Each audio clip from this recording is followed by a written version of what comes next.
कच्ची गलियां, पीपल का पेड़, एक पुराना कुआं और सुबह शाम मंदिर की घंटी। बस यही उसकी पहचान थी। इसी गांव के किनारे एक छोटी सी मिट्टी की झोपड़ी थी जहां राधा रहती थी।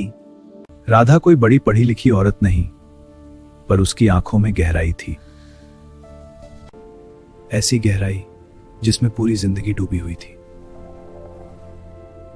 उसके पति शंकर की मौत तब हो गई थी जब सबसे छोटा बेटा मुश्किल से 2 साल का था। 3 बच्चे, मोहन, सुरेश और सबसे छोटी कुसुम। राधा सुबह अंधेरे में उठती, कभी किसी के खेत में मजदूरी, कभी गोबर उठाना, कभी ईंट ढोना। कई बार ऐसा होता कि रात को बच्चों को पूरा पेट खाना खिलाने के बाद खुद बस पानी पीकर सो जाती। माँ आप नहीं खाओगी? हाँ माँ आप खाओ। हाँ बेटा खाऊंगी, तुम दोनों खा लो। मैं तो रास्ते में खा आई, पर रास्ते में कुछ नहीं होता था, बस माँ का झूठ होता था। समय बदला, बच्चे बड़े हुए, माँ ने जैसे तैसे पढ़ाया। मोहन शहर गया, फिर सुरेश, फिर कुसुम। शहर की चकाचौंध, नई सोच, नई जिंदगी। माँ अब गांव में अकेली रह गई। पहले फोन आते थे, माँ ठीक हो, माँ पैसे भेज रहे हैं। फिर फोन कम हो गए, फिर त्योहारों पर, फिर सिर्फ साल में एक बार, और धीरे धीरे खामोशी। एक दिन राधा ने सोचा बच्चों से मिलाऊं। पुरानी साड़ी, थोड़ा सा पैसा और ढेर सारा प्यार लेकर वह शहर पहुंची। माँ आप बिना बताए क्यों आ गई?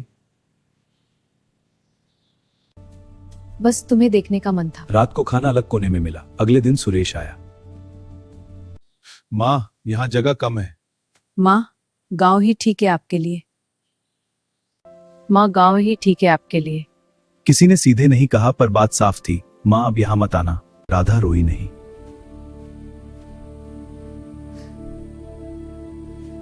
साल बीत गए। एक दिन सरकारी अफसर आए, नापजोख हुई, पता चला राधा की जमीन के नीचे सोने की खदान है। सरकार ने मुआवजा दिया, करोड़ों रुपए। गांव वालों की आंखें फटी रह गई। जिस माँ को लोग बेचारी कहते, वह अब सबसे अमीर थी। शहर में खबर पहुंची, माँ के पास अब बहुत पैसा है, अब माँ को अपने साथ रखना चाहिए। आखिर माँ है। माँ को तब याद किया जाता है जब वह कमजोर हो। बच्चे रोए, गिड़गिड़ाए, पर माँ का दिल अब खाली था। जिस दिन तुमने वो द्योत समझा, उस दिन मेरा सब कुछ मर गया। एक रात माँ मुस्कुराई, वो सो गई हमेशा के लिए।